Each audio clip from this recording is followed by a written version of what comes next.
에베소서 3장 14절부터 21절까지 말씀. 에베소서 3장 14절부터 21절까지 말씀을 우리 한 목소리로 같이 하나님의 말씀을 봉독하도록 하겠습니다. 이러므로 내가 하늘과 땅에 있는 각 족속에게 이름을 주신 아버지 앞에 무릎을 꿇고 비노니 그의 영광의 풍성함을 따라 그의 성령으로 말미암아 너희 속사람을 능력으로 강건하게 하시오며 믿음으로 말미암아 그리스도께서 너희 마음에 계시게 하시옵고 너희가 사랑 가운데서 뿌리가 박히고 터가 굳어져서 능히 모든 성도와 함께 지식에 넘치는 그리스도의 사랑을 알고 그 너비와 길이와 높이와 깊이가 어떠함을 깨달아 하나님의 모든 충만하신 것으로 너희에게 충만하게 하시기를 구하노라. 우리 가운데서 역사하시는 능력대로 우리가 구하거나 생각하는 모든 것에 더 넘치도록 능히 하실 이에게 교회 안에서와 그리스도 예수 안에서 영광이 대대로 영원 무궁하기를 원하노라. 아멘.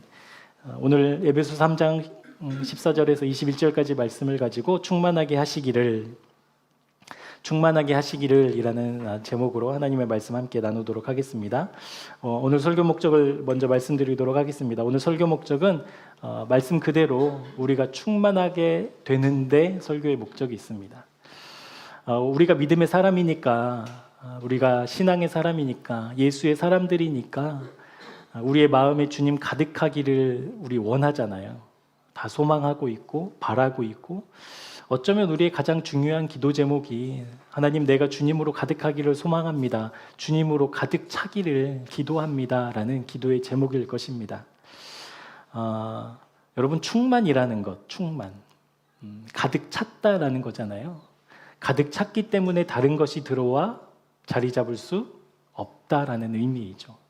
주님으로 가득하기 원합니다. 라는 그 말의 의미는 그냥 우리가 허울 좋은 듣기 좋은 신앙의 언어가 아니라 내 마음의 어떠한 공간에 주님으로만 가득 차서 그 다른 것이 그 자리에 자리 잡지 못하는 상태, 그것이 충만이라는 상태입니다. 우리 모두가 그것을 꿈꾸고 기도하고 바라고 원하고 있을 터인데 실제 우리의 삶이 주님으로 충만한가라고 묻는다면 아마 머리를 극적이는 사람들이 대부분일 것입니다. 주님으로 충만하기 원하지만 왜 충만하게 되지 않는가? 주님으로 충만하기를 기도하지만 왜 그 기도의 응답은 그렇게도 응답되지 않는 것 같은가? 라는 것을 살펴보려고 합니다. 주님으로 충만하지 않을 때 여러분은 어떻게 하세요? 뭐 하세요? 주님으로 충만하지 않은 것 같아. 내 마음에 다른 것이 또 들어와 있는 것 같아 라고 한다면 기도하시죠, 기도. 주님, 내 마음이 왜 주님이 아닌 다른 것으로 채워져 있어요? 주님, 내 마음이 주님으로 가득하기를 원하는데 왜 또 다른 염려가 자리 잡고 있어요? 주님, 내 마음을 돌이킵니다 라고 우리 기도하잖아요. 오늘 설교의 목적이 바로 그것입니다. 주님, 내가 주님으로 충만하기 원하는데, 충만하고 싶은데 내 힘으로는 도저히 안 되니까 주님, 나에게 은혜 베풀어 주십시오 라는 그 기도, 다시 회복하게 하는데 오늘 설교의 목적이 있습니다. 그러하기에 우리는 날마다 기도해야 되는 제목이 바로 주님으로 충만하게 되기를 우리 기도해야 합니다. 2024년을 이제 시작하면서 앞에 보이듯이 우리 교회의 이제 표어, 우리 교회에 주신 표어가 무엇이죠? 한번 읽어볼까요? 시작. 네, 기도, 주님의 마음을 아는 길. 우리가 한 해 동안 기도에 집중하려고 합니다. 그런데 무슨 기도를 해야 될까? 우선순위가 있고 중요한 기도의 제목들이 있겠지만 우리가 한 해 동안 놓치지 말아야 될 기도의 중심축, 그 기둥이라고 한다면 바로 주님이 충만해지기를, 주님으로 내 영혼이 가득 차기를, 주님으로 가득 차서 다른 어떤 것이 내 마음에 들어와 자리 잡지 않는, 그것을 위해서 날마다 기도하는 한 해 되기를 주님의 이름으로 축복합니다. 여러분 신년을 시작하면서 많은 인사들 주고 받으셨죠? 네. 카톡으로 아침마다 저녁마다 이제 새해 인사들 나누는 이야기들이 오고 갔습니다. 새해에는 기쁜 일만, 좋은 일만, 행복하기만을 바라는 그런 소망의 말들이 뭐 거의 전부, 아니 전부라고 할 만큼 새해를 시작하는 사람들의 마음은 한결같구나, 그것을 이제 보게 됩니다. 그 중에서도 좀 생각을 하게 된 한 가지 이제 글귀가 있었는데요. 그게 무엇이냐면, 뭐 평소에 저랑 깊이 교제하지는 않지만 그분 카톡 뭐라고 하죠? 프로필 사진에 내 시작은 미약하였으나 내 나중은 심히 창대하리라라는 말씀이 이렇게 대문처럼 딱 있어요. 그래서 이분이 신앙생활을 하시는 분이구나, 기도하는 사람이구나, 하나님의 사람이구나 라는 정도만 알고 있는 분에게 이제 새해라고 이제 인사가 온 거예요. 어떤 인사가 왔냐면, 파란색 바탕에 용 한 마리가 멋지게 나를 노려보면서 그 밑에는 무슨 글이 써 있냐면, 올해도 행복하세요, 올해도 좋은 일만 가득하세요 하면서 이 멋진 용의 그림과 함께 청룡의 기운이 모든 나쁜 것들을 물리쳐 주기를 기원합니다. 뭐 이런 글귀였어요. 여러분 그런 글귀 받아본 적 있으세요? 없으세요? 제가 그것을 보면서 한 가지 이제 드는 생각이 있었어요. 그게 무엇이었냐면, 이분이 평소에 자기가 자기 정체성이라고 또 얘기할 수 있잖아요. 내 시작은 미약했지만 내 나중은 심히 창대할 것이다라는 하나님의 그 말씀을 걸어 놓으면서 이분은 이 말씀을 어떻게 이해하고 있을까? 이분은 어떻게 이 말씀을 믿고 있을까라는 질문이었습니다.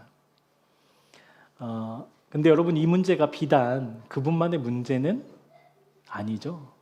우리가 알고 있는 많은 믿음의 사람들, 또 구원받았다라고 말하는 사람들 사이에서도 새해가 되어서 을에 그런 인사들 주고받는 것들이 뭐 이상하게 보이지 않을 정도니까 꼭 우리만의 문제는 아니다라고 우리가 생각해도 뭐 과언이 아닐 것 같습니다.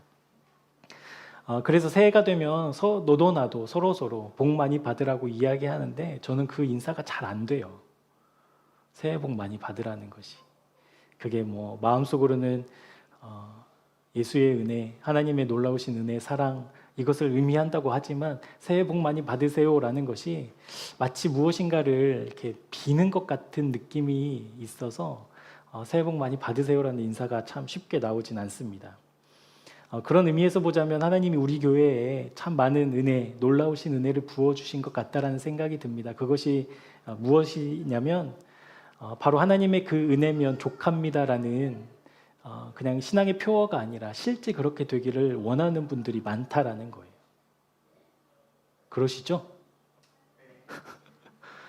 그냥 믿음이면 됩니다. 하나님의 그 은혜면 족합니다라는 그 말이 그냥 표어나 그냥 외침이 아니라, 하나님 실제 내가 그렇게 살기를 원합니다라고 동의하는 분들이 생겨나고 있다는 그 은혜가 우리 교회에 주신 하나님의 놀라우신 은혜라고 생각합니다. 여러분, 우리 주님이면 충분하시죠? 우리 주님만 계시면 충분하시죠? 주님도 계셔야 되죠? 우리의 믿음이 이제 그 정도거든요. 그러니까 주님만 계셔야 된다라고 했을 때, 아니 그거 말고 주님도 계셔야지라고 하는 그 믿음의 상태 점검했으면 좋겠습니다. 많은 교회, 많은 믿음의 사람들 사이에서도 주님으로만 어떻게 사냐, 주님으로만, 복음으로만 어떻게 사냐라고 이야기하고 있습니다. 그래서 그들의 주장은 주님도 충분해야 하고 세상의 것도 충분해야 된다라는 그런 믿음의 삶을 살아가고 있죠.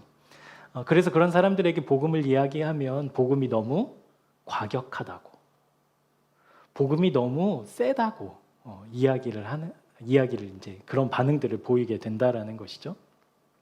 그런데 여러분, 우리가 잊지 말아야 될 것이 있는데, 우리가 복음이 너무 과격하다고, 복음이 너무 세다고, 너무 극단적이라고 이야기하는 것, 그거 죄입니다, 죄. 여러분, 복음이면 충분하시죠? 오랜만에 또 한번 좋은 말로 할 때 여러분 대답하세요. 복음이면 충분하시죠? 여러분의 어떤 상황, 어떠한 문제, 어떠한 현실 속에서도 복음만 있다면 그 복음으로 우리는 충분한 사람들이라는 사실이에요. 그것이 하나님의 약속이기 때문에 그렇습니다. 우리가 무엇으로 살아요? 여러분, 우리가 무엇으로 살아요?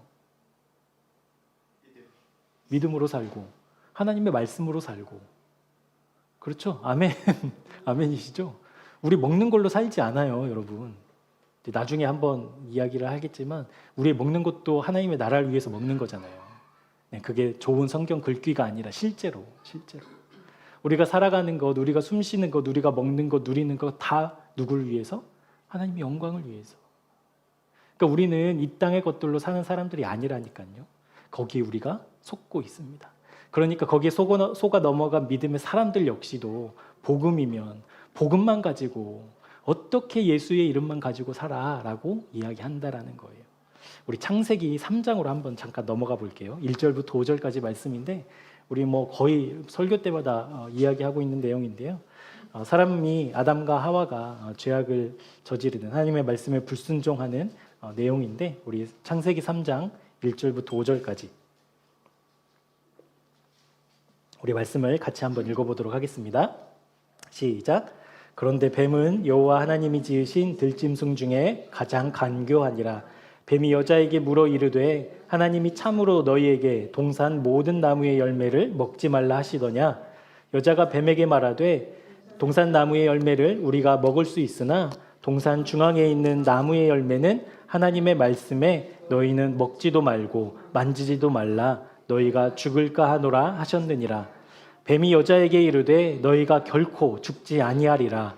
너희가 그것을 먹는 날에는 너희 눈이 밝아져 하나님과 같이 되어 선악을 알 줄 하나님이 아심이니라. 아멘. 뱀은 속였고 사람은 그 속임에 넘어갔죠. 뭐 둘 다 잘못입니다.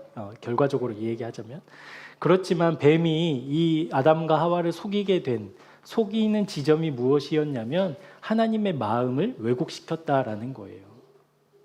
하나님이 모든 동산에 있는 나무의 열매를 먹어도 된다고 하셨다며 다 먹어도 된다고 하셨어. 그런데 왜 동산 중앙에 있는 나무는 먹지 못하게 하셨을까? 라고 묻는 거예요. 그러면 사람이 무슨 생각을 하게 될까요? 진짜 하나님 먹지 말라고만 하셨지 왜 먹지 말라고 하셨지? 라고 이야기를 할 때 뱀이 그 틈을 비집고 들어가 무엇이라고 얘기합니까? 하나님처럼 될까 두려워서, 하나님이 너희들이 하나님처럼 될까 무서워서 그거 먹지 못하게 하신 거야 라고 한 말에 사람이 속아 넘어가게 되었습니다. 그러니까 사탄의 유혹은요, 우리를 속이는 거예요. 속이는 거. 복음이면 충분합니다에 속는 거예요. 아니죠. 복음이면 충분하지 않는 거에 속는 거죠. 복음이면 우리가 먹고 사는 문제, 내 자녀의 문제, 내 미래의 문제, 복음이 해결해 줄 수 없는 문제들도 있는데 그러면 복음으로는 충분하지 않지라고 우리가 속아 넘어간다라는 사실입니다. 사랑하는 여러분, 복음이면 충분합니다. 아멘. 네, 그것을 우리에게 주셨기 때문에 그래요. 차고 넘치도록 우리에게 복음이면 충분히 살고도 남을 만큼 그 복음의 능력과 그 복음의 은혜와 그 복음의 사랑이 우리를 살게 하고도 남는다라는 사실. 그것을 우리가 진리로 붙잡고 살아가는, 진리로 붙잡고 신앙생활하는 저와 여러분 되기를 주님의 이름으로 축복합니다. 그러니까 어떻게 복음으로 사느냐, 어떻게 주님으로만 사느냐, 어떻게 십자가로만 사느냐라고 하는 그 물음 앞에 여러분 우리 담대하게 이야기하시게요. 복음이면 충분하다고. 주님의 은혜면 충분하다고. 십자가면 넉넉하다고. 우리 그렇게 멋지게 믿음에 선포하시는 주님의 증인들 되기를 축복합니다. 여러분, 하지만 복음이면 충분하다고 하더라도 먹을 것 떨어질 때 있죠. 입을 것 염려해야 될 때 있잖아요. 지금 당장 해결해야 될 문제 있잖아요. 그래서 이것만 해결하고 주님 찾을게요. 이것만 해결되면 주님 더 믿을게요 라는 하나님 속지 않는 헛된 기도들 우리 너무 많이 했잖아요. 하나님은 거기에 속지 않으세요. 우리는 속아 넘어갈지 몰라도, 사탄은 그것을 속이고 있을지 몰라도 우리 하나님은 절대 그것에 속아 넘어가시는 분이 아니세요. 왜냐하면 우리 마태복음 6장 33절로 가보시겠습니다. 우리가 너무나 잘 알고 있는 말씀인데요. 마태복음 6장 33절. 암송도 가능하실 것 같은데 우리 한번 암송해 보실까요? 그런즉 이렇게 시작합니다. 시작. 그런즉 너희는 먼저 그의 나라와 그의 의를 구하라. 그리하면 이 모든 것을 너희에게 더하시리라. 아멘. 하나님이 예수 그리스도께서 우리에게 무엇이라고 말씀하고 있냐면 그런즉 너희는 먼저 구하라 라고 이야기하고 계세요. 여러분, 그런즉이라는 접두어는 위의 말씀을 다 이렇게 받는 말씀이잖아요. 그 전에 나오는 말씀들이 어떤 말씀들이냐면 염려와 걱정, 우리 일상 속에 찾아오는 갈급함과 궁핍함에 대한 문제들이 나옵니다. 그래서 먹고 사는 문제, 실제 내가 있어야 하는 문제, 누려야 하는 문제들을 이야기하고 있거든요. 그런데 예수님께서 무엇이라고 말씀하고 있냐면 그렇기 때문에 먼저 구하라고 말씀하고 계신다라는 사실이에요. 너희들 어려운 일 생겼구나. 너희들 지금 당장 급하게 해결해야 될 문제 있구나. 그러면 그것들을 해결하고 하나님의 나라와 의를 구하라 라고 말씀하시는 것이 아니라 그 문제는 문제대로 두고 그 걱정과 그 염려는 염려대로 두고 먼저 하나님의 나라와 의를 구하라 라고 말씀하고 계신다라는 사실이에요. 먼저라고 번역된 헬라어 단어 프로토는 어떤 의미를 갖고 있냐면 다른 것들과 비교할 수 없는 탁월하고 가장 중요한 것이라는 뜻을 가지고 있습니다. 그러니까 먼저 구해야 되는 이유가 충분한 거죠. 다른 어떤 것들과 비교해도 비교할 수 없을 정도로 탁월한 것, 가장 중요한 것, 그것이 먼저라는 단어의 의미입니다. 그렇다라고 한다면 믿음의 사람들에게 내가 하나님 구원받았어요, 하나님의 자녀예요, 하나님 나라의 백성이에요, 누구누구 어떤 교회의 직분자예요 라고 이야기한다면 그렇다면 그 믿음의 사람의 고백은 어떠해야 됩니까? 가장 먼저 하나님의 나라와 의를 구하는 사람이어야 한다는 사실이에요. 여러분, 다른 어떤 것들과 비교할 수 없이 탁월한 것, 가장 중요한 것, 여기에는 우리의 자녀의 문제도 포함됩니다. 우리 가정의 재정의 문제도 포함돼요. 저와 여러분의 인생의 문제도 포함돼요. 그것들보다도 더 귀하고 그것들보다도 더 탁월한 것, 하나님의 나라와 의를 먼저 구하는 것이 믿음의 사람의 삶이다라고 예수 그리스도께서 우리에게 말씀하고 계십니다. 사랑하는 여러분, 우리 사랑하는 주님께서 말씀하셨듯이 먼저 주님의 나라, 주님의 의를 구하는 믿음의 삶, 그 말씀이 실제되는 은혜 여러분의 인생 가운데 가득하기를 축복합니다. 재정의 문제가 재정의 압박이 오면 피가 마르잖아요.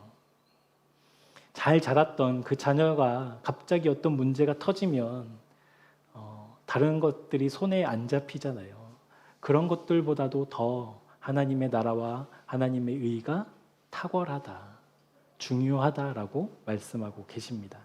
그것보다도 가장 먼저 주님의 나라와 의를 구할 수 있는 그 믿음, 그것이 하늘로부터 우리에게 부어지는 은혜 있었으면 좋겠습니다. 그것을 소망했으면 좋겠습니다. 그 말씀이 하나님 실제로 내 삶 속에서 가장 먼저 주님의 나라를 구하는 인생 되게 해주십시오.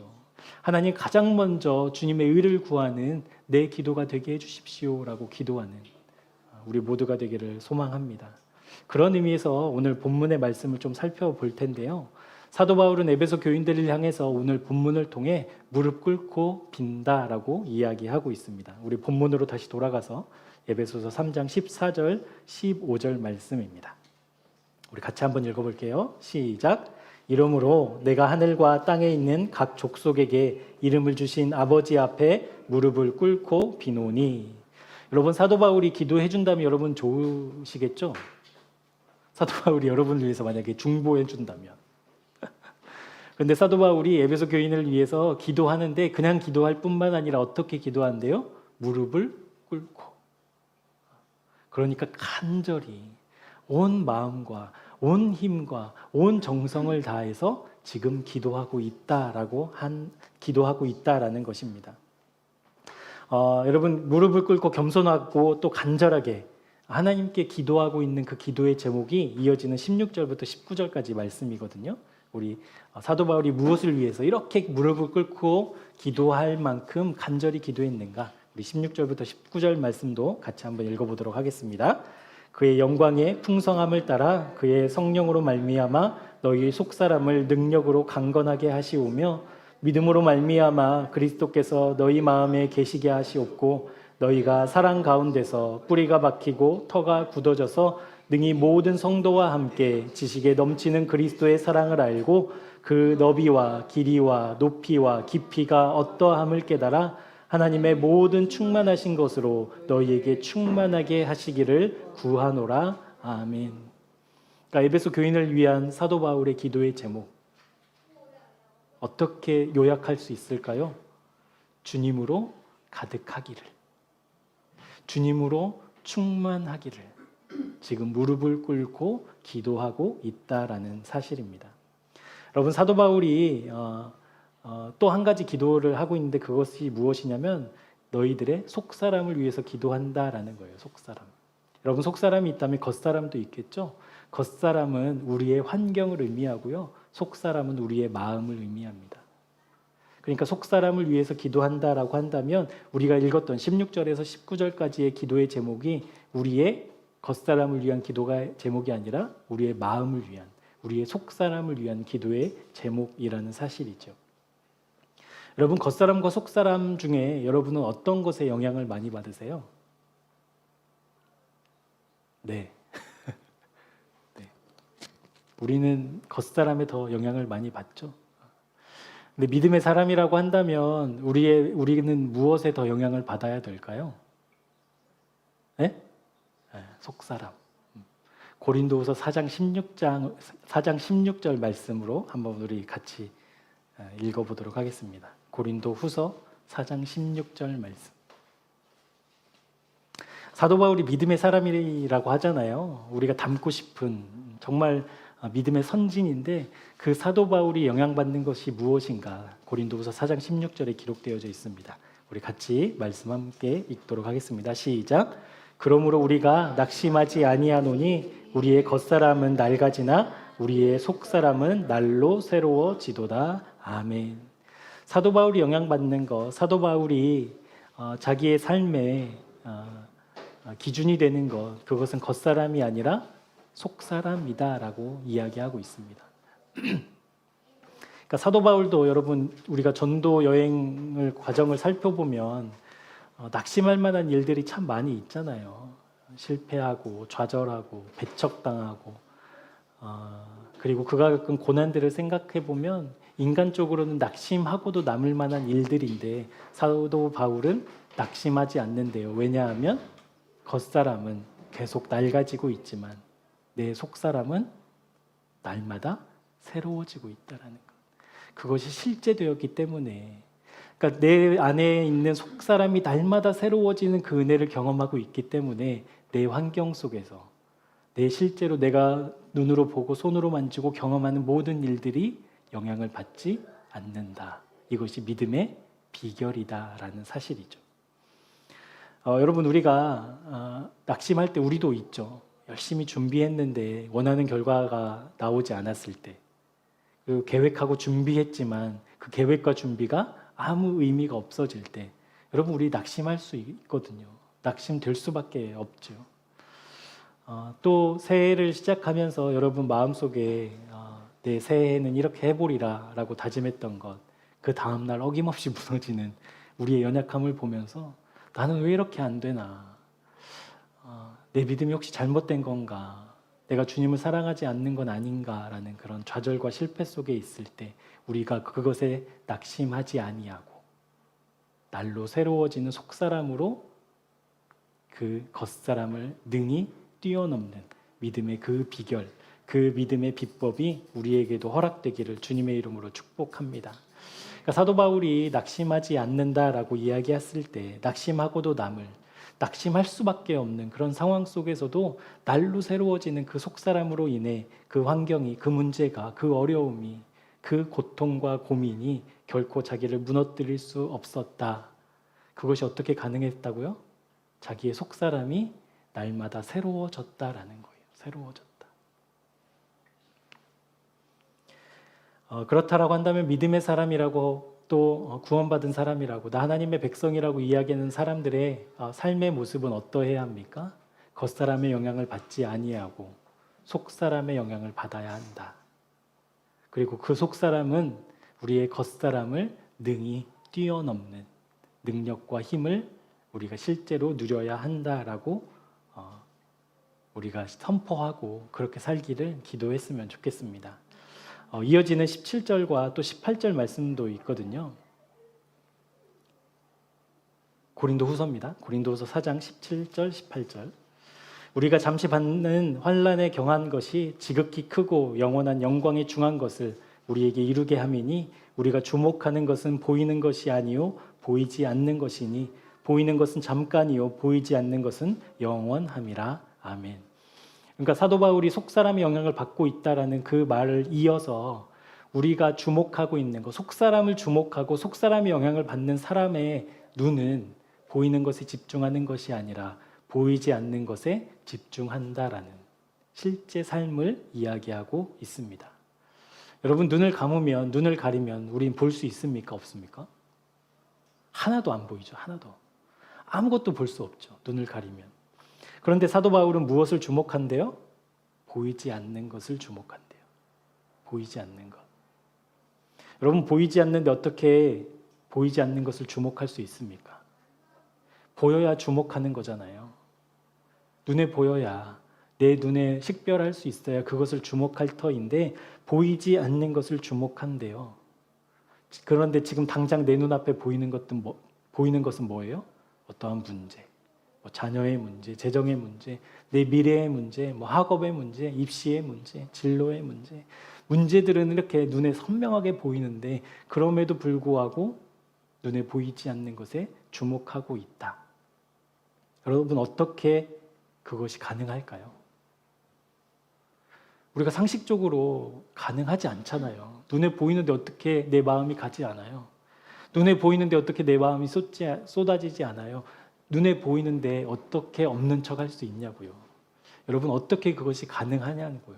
사도 바울이 특별해서, 사도 바울의 믿음이 하나님이 부어주신 놀라운 믿음이어서 감히 누군가 따라할 수 없고 따라갈 수 없는 그 믿음의 경지를 하나님이 허락하셔서 사도 바울만 경험하는 것일까요? 아니죠. 우리에게도 허락되었어요. 동일하게. 사도 바울이 보이는 것은 잠깐이고 보이지 않는 것은 영원하다라고 이야기하는 것, 그리고 내 눈에 보이지 않는 것을 주목한다라고 믿음으로 선포했던 그 믿음이 우리에게도 허락된다라는 거예요. 그런데 어떻게 허락되냐고요, 그게. 그것이 어떻게 현실되냐고요. 그것이 여러분 오늘 설교의 목적이거든요. 그래서 여러분, 사도 바울이 지금 무릎을 꿇고 기도하고 있는 거거든요. 그렇지 않은 에베소 교인들을 위해서, 에베소 교인들을 향해서 무릎을 꿇고 하나님께 간절히 기도하고 있는 것. 하나님, 에베소 교인들이 수많은 우상들과, 에베소는 인구가 한 50만 명 정도 됐대요. 그러니까 대도시죠. 수많은 우상들이 득실거리는, 수많은 문화가 뒤엉켜 사람들의 쾌락과 사람들의 말초 신경을 자극하는 그런 문화들 속에서 살아가고 있는 그 그리스도인들에게 하나님, 그들에게 보여지는 그 상황이 현실이 아니라 우리 안에 거하시는 주님, 우리 안에 거하시는 그 생명의 말씀이 현실되어 보이지 않는 것에 주목할 수 있도록 하나님 은혜 내려 주십시오라고 지금 무릎을 꿇고 기도하고 있다라는 거예요. 그렇다라고 한다면 여러분, 우리도 그런 믿음의 눈 갖기 위해서 무엇을 해야 됩니까? 기도해야 돼요. 기도. 주님으로 가득하기를, 사랑하는 주님이 내 마음에 충만하기를 여러분 1년 내 기도하셨으면 좋겠습니다. 하루에도 수십 번, 수백 번, 아니 내가 숨 쉬는 것만큼, 눈을 깜빡이는 것만큼 하나님, 내가 주님으로 가득하기를 원합니다. 하나님, 주님으로만 내 영혼이 충만해지기를 소망합니다. 주님, 내 기도에 응답해 주십시오라고 날마다 기도하는 저와 여러분 되었으면 좋겠습니다. 그런 의미에서 여러분 17절을 이어서 보도록 할게요. 17절 말씀입니다. 에베소서로 다시 돌아와서 에베소서 3장 17절 말씀.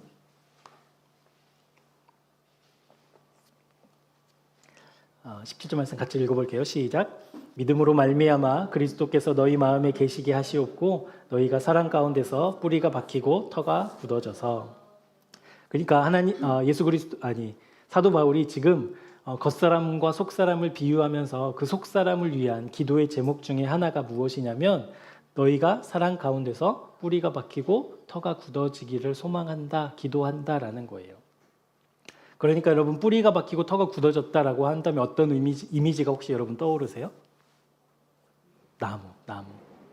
여러분 성경에서는 믿음의 사람, 의로운 사람, 하나님으로 가득한 그 의인을 종종 나무에 비유하곤 합니다. 첫 번째 이유가 있어요. 왜냐하면 여러분 나무는 뿌리로 영양분을 흡수하죠. 뿌리로 영양분을 흡수합니다. 그러니까 뿌리가 영양분이 아니라 뿌리로 영양분을 흡수해요. 그렇다라고 한다면 나무에게는 영양분이 있다는 거예요? 없다는 거예요? 없기 때문에 뿌리로 영양분을 흡수하는 거잖아요. 그러니까 우리에게는 스스로 어려워질 만큼 우리의 힘과 노력으로 주님을 따라가는 그 힘이 우리에게는 있다는 거예요? 없다는 거예요? 없다라는 거예요. 그 나무가 땅속에 박혀서 뿌리를 내리고 땅속에 있는 영양분을 흡수한다라고 한다면 우리 역시 우리가 스스로 만들어내는 힘과 의지와 결단으로 주님을 따를 수 있는 것이 아니라 하나님으로부터 예수 그리스도의 그 능력의 이름으로부터 주님의 영양분을 어떻게 해야 된다고요? 빨아들여야 한다라는 거예요. 그것이 믿음의 사람의 의미, 믿음의 사람의 정의라는 것입니다. 광합성을 해서 영양분을 만들어내기도 하죠. 나무는. 그런데 여러분 나무를 뿌리를 탁 쳐가지고 나무를 두면 그 광합성으로만 살 수 없어요. 곧 말라 죽어요. 그러니까 그것은 보조적일 뿐이지 실제 나무가 자라고 열매 맺고 커지는 그 영양분은 어디에서 공급받는 거예요? 땅 속에서. 그런데 여러분 땅 속은 보입니까? 안 보입니까? 안 보이죠. 그러니까 뿌리는 안 보이죠. 그러니까 뿌리가 땅 속에 깊이 뿌리 내려서 그 영양분을 흡수할 때 그것으로 자라나게 되는데 땅 속으로 뿌리를 내린다라는 의미는 또 어떤 의미가 있냐면 우리 하나님은 보이지 않는다라는 거예요. 여러분 이런 상상을 한번 해보세요. 새해에 청룡이 아니라 하나님이 그 권능의 팔로 온 하늘을 탁 뒤덮으셔서 그 손바닥을 볼 수 있다면 여러분 안 믿는 사람이 많을까요? 믿는 사람이 많을까요?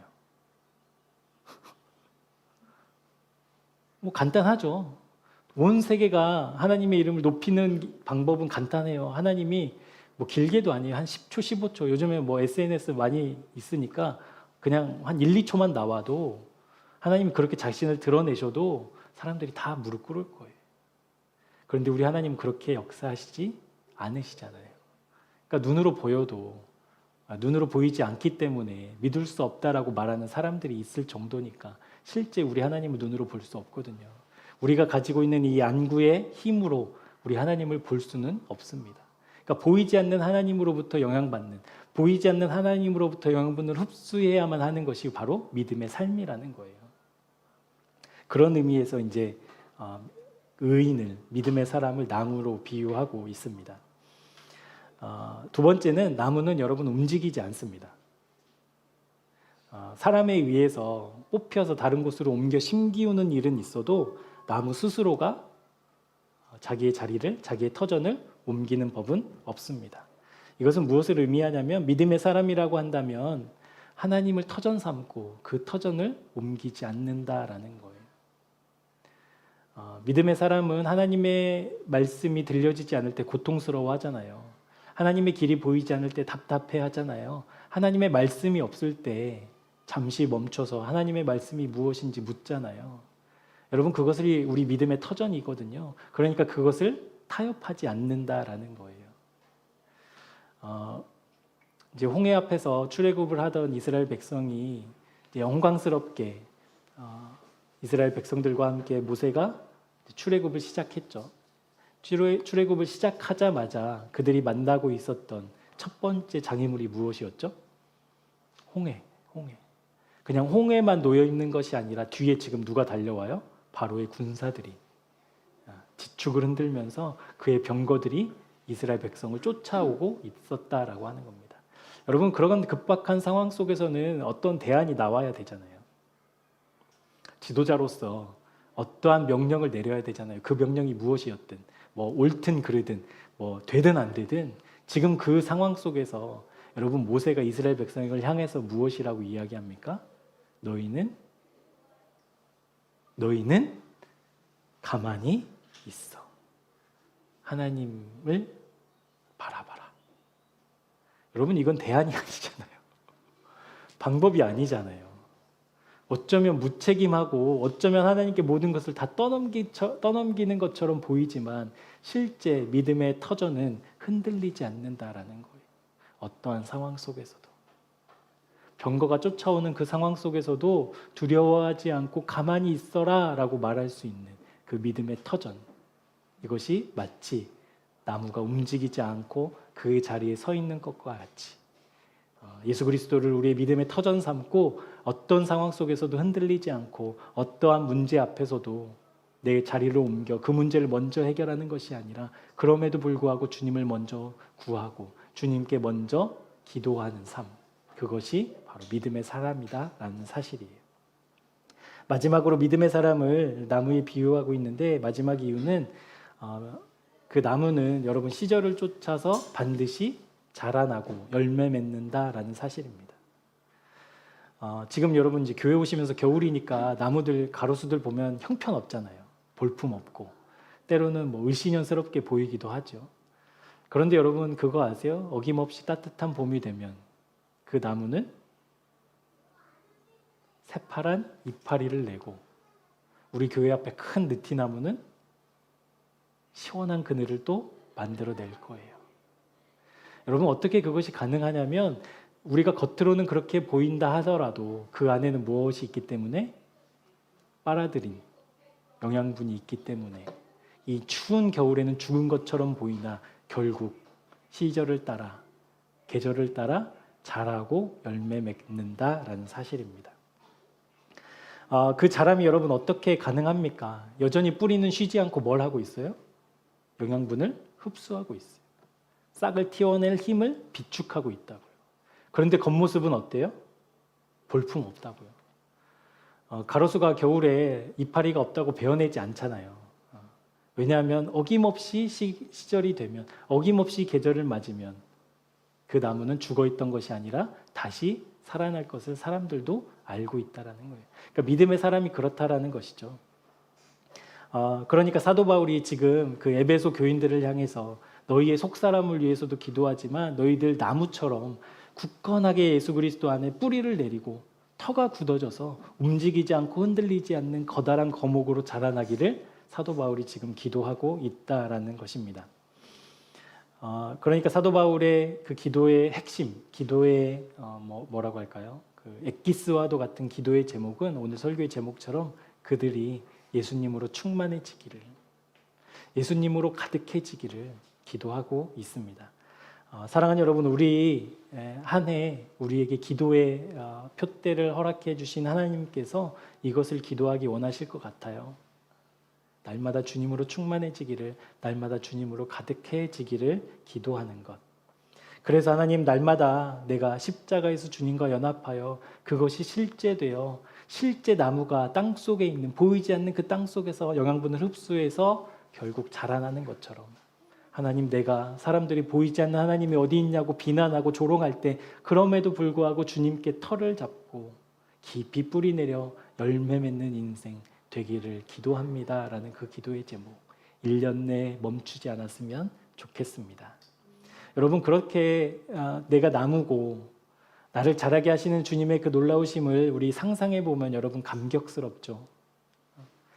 내가 주님께 뿌리 내리고 주님으로부터 영양분 받으면 지금 당장은 아니더라도 결국 하나님의 때에 가장 아름다운, 가장 완전한, 가장 선한 하나님의 방법대로 날 자라게 하시고 열매 맺게 하시는 하나님을 상상하면 여러분 우리는 실제 감격스러워요.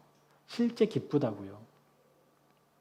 그런데 그런 반면에 여러분 그렇게 되기 위해서 우리가 해야 될 삶의 정돈이 있습니다. 그것이 두 번째 설교 목적인데요. 19절 말씀 우리 같이 한번 보시도록 하겠습니다. 그 너비와 길이와 높이와 깊이가 어떠함을 깨달아 하나님의 모든 충만하신 것으로 너희에게 충만하게 하시기를 구하노라. 여러분 우리가 하나님의 놀라우신 은혜와 사랑으로 내가 자라나게 될 것, 내가 열매 맺게 될 것, 그것이 나는 뭔지 모르겠지만 하나님이 나의 인생을 통해서 열매 맺고자 하시는 그것이 무엇이든 간에 열매 맺는다라고 한다면 그것이 우리에게 기쁨이고 감격일 텐데, 그렇다면 이것이 상상이 아니고 현실되기 위해서 우리가 삶의 정돈을 해야 될 것이 하나 있다라는 거예요. 그게 무엇이냐면 여러분, 철저하게, 더욱더 단호하게 우리가 세상으로부터 분리되어야 한다라는 사실이에요.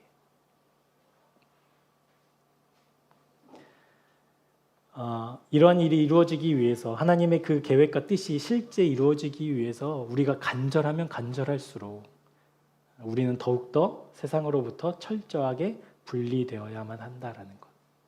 세상에 뿌리 내리고 있던 그 뿌리를 뽑아내 버리고 이제 주님으로부터 뿌리 내린 뿌리만 가지고 살아야 한다라는 것.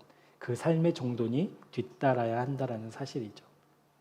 그것을 사도 바울은 너비와 길이와 높이와 깊이로 표현하고 있습니다. 그러니까 쉽게 말해서 우리 삶의 모든 영역이 다 주님께 뿌리 내리고 있어야 한다라는 거예요. 여러분, 너비와 길이와 높이와 깊이, 이거는 360도잖아요. 다 전부를 의미하고 있잖아요. 그러니까 내 삶의 어떤 영역은 하나님, 이것만큼은 하나님이 아니라 내가 주인 되어야 돼요. 이것만큼은 내가 가지고 있는 판단과 내가 경험한 상식과 내가 경험한 이력으로 해결할 수 있어요. 그러니까 이것만큼은 나에게 허락해 주세요라고 하는 그 삶의 영역, 그것을 잘라내야만 하나님의 능력, 하나님의 말씀 그대로 우리가 주님의 시절을 쫓아 열매 맺게 되는 믿음의 나무가 될 수 있다는 사실이에요. 여러분, 우리가 하나님을 사모하면 사모할수록, 말씀대로 살려고 하면 살려고 할수록 여러분, 하나님이 선명해지는 것은 이제 믿으시죠? 너무 선명해지죠. 그런데 그와 반대로 또 하나 선명해지는 것이 있는데, 그것이 무엇이냐면 안 되는 나예요. 그러니까 하나님을 추구하고 하나님의 말씀대로 내가 살기를 애쓰지만, 그래서 그 말씀이 이루어지는 그 감격도 있지만, 또 한편으로는 이것이 이렇게 왜 이렇게 안 되나, 안 되는 나를 발견하게 된다라는 사실입니다. 그래서 얼마나 내가 구제불능인지, 얼마나 내가 죄인인지, 존재론적으로 저주받은 인생인지를 깨닫게 되는데요. 이것이 우리가 세상 속에 뿌리 내리고 있는 뿌리가 강하면 강할수록 그 세상으로부터 영양분을 빨아들여 세상의 열매를 맺혀서 우리의 눈은 무엇을 보게 되냐면 내가 안 되는 나에게 더 집중하게 된다는 사실. 그러니까 하나님으로부터 뿌리를 내리고 하나님으로부터만 영양 공급을 받아서 자라나는 나무는 안 되는 나에 그렇게 영향받지 않는데, 실제 우리가 영향받고 있는 것이 안 되는 나라면 내가 지금 세상의 뿌리를 더 깊이 내리고 있다라는 사실입니다. 하실 수 있는 하나님이 커 보이는 것이 아니라 안 되는 내가 더 커 보이고 그것에 더 집중하게 되는 것. 여러분, 이것이 사탄이 우리를 넘어뜨리는 지점이거든요. 너 기도했잖아. 그런데 또 넘어져? 너 그렇게 결단했잖아. 그런데 이거 일주일도 안 가? 너 이 물질이 하나님이 주인이라며 그런데 또 네 마음대로 써? 너 믿음 없네. 안 되네. 너 실패했네. 라고 사탄은 우리에게 끊임없이 속삭인다라는 거예요. 그러면 여러분, 무엇이 찾아와요? 낙심. 진짜 나는 안 되는가 봐. 와, 내가 믿음의 사람이라고, 내가 구원받은 그 옛날의 감격이 있었는데, 내가 확신하고 있었는데 이것에 또 이렇게 허무하게 무너져? 내 믿음은 가짜인가 봐. 아니, 하나님이 날 구원하시지 않은가 봐. 다른 사람은 다 구원해도 나는 구원하시지 않았나 봐 라고 나아가게 한다라는 거예요.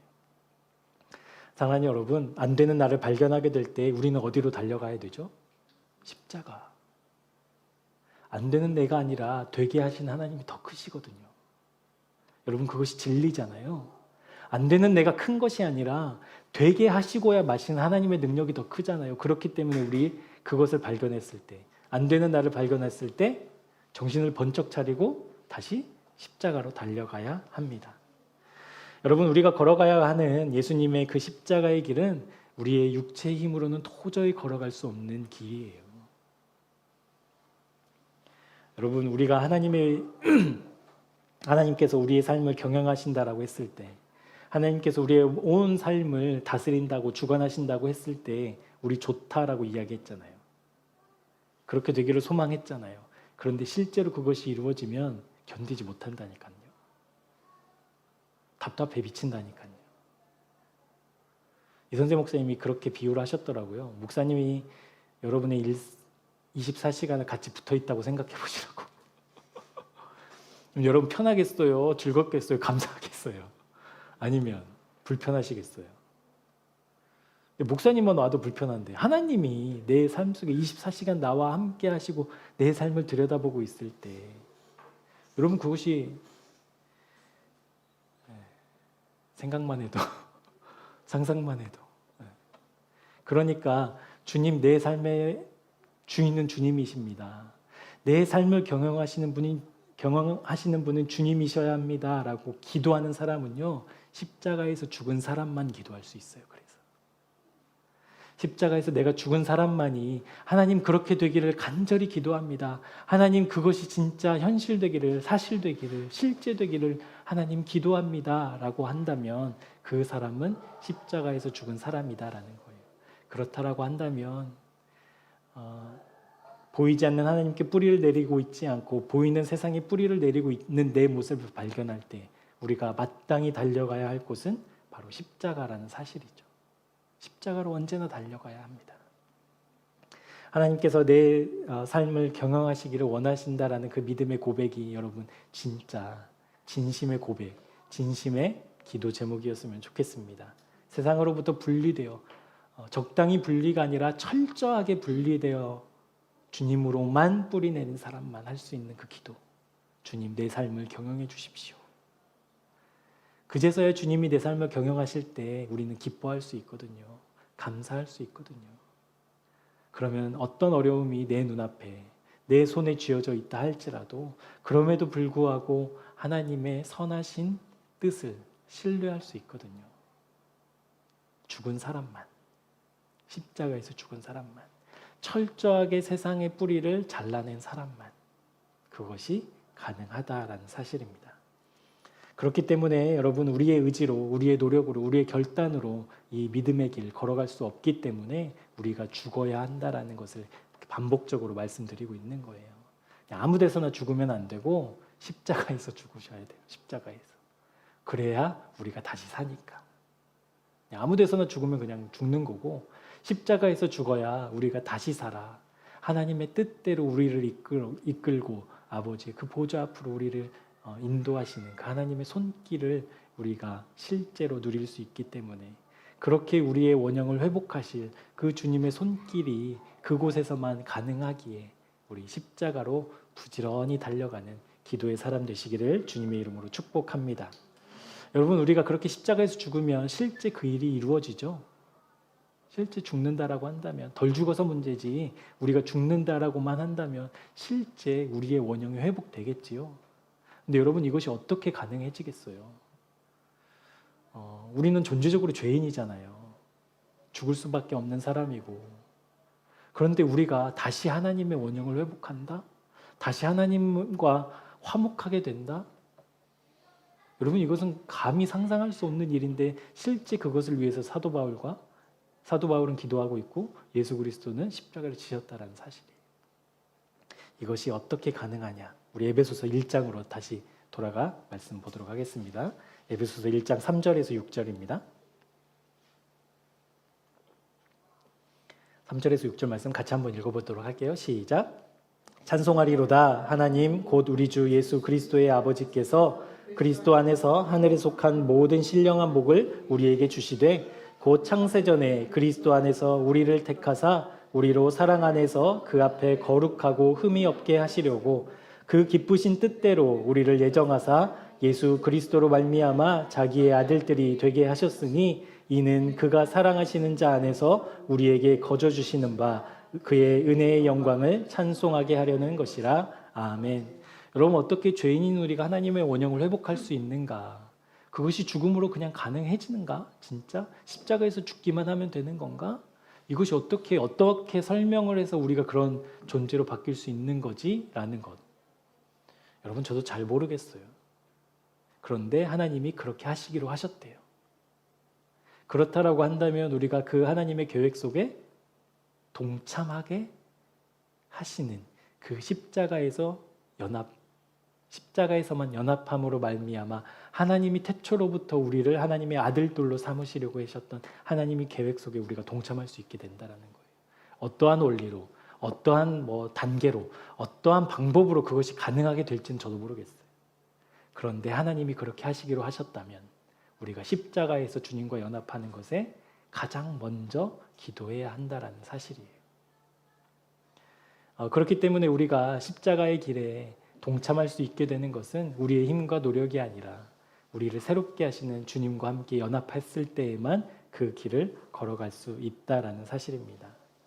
그렇기 때문에 여러분, 우리가 기도해야 될 것, 주님으로 가득하기를, 주님으로 충만하기를 우리 날마다 기도해야 하는데, 여러분, 이것이 잘 안 되죠.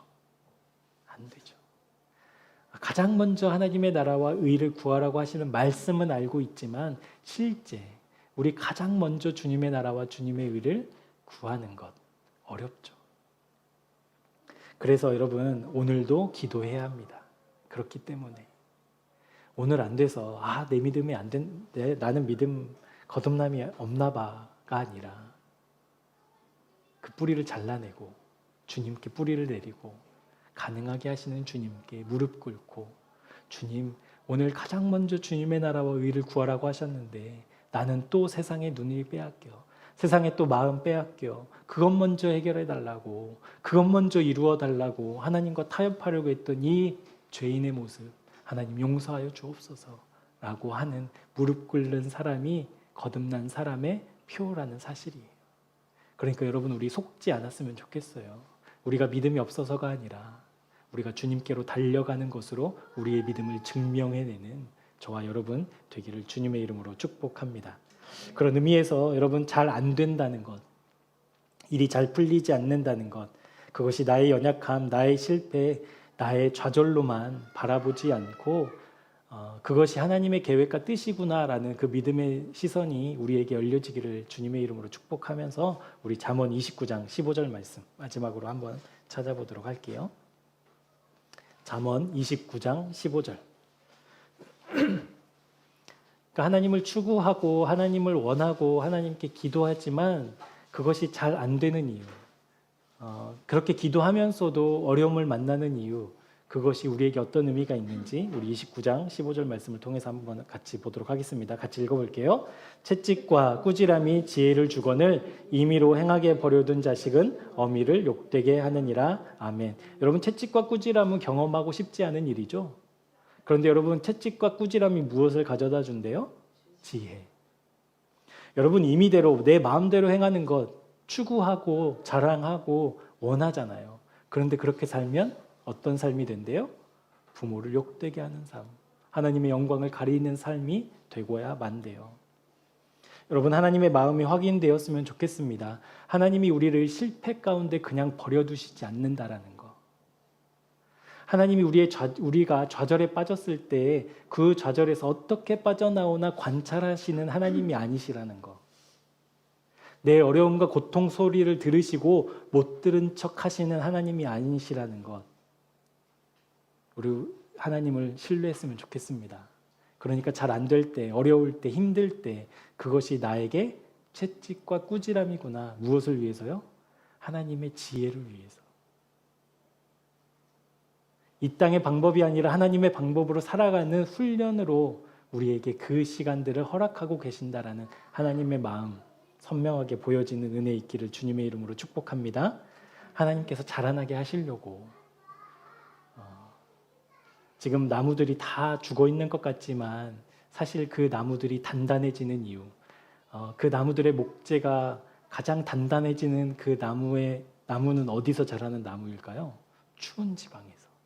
높은 산 위에서 자라는 나무는 그 밀도가 너무 단단해서 톱이 끊어질 정도라고 하더라고요. 그러니까 하나님이 나에게 허락하신 그 어려움, 실패, 좌절, 하나님의 응답하지 않아서 답답하고 하나님이 내 기도에만 왜 응답하시지 않는 것 같아라는 그러한 실패와 좌절감에 빠져 있을 때 하나님은 그때 나를 어떻게 하신다? 자라나게 하신다. 믿음의 실력을 갖추게 하시려고 하나님은 또 반복하시고 반복하신다. 그러하기에 실패 속에서 우리가 먼저 해야 될 것, 무릎 꿇고 주님께 기도하는 것, 주님, 내 마음 주님으로 충만하기를 소망합니다.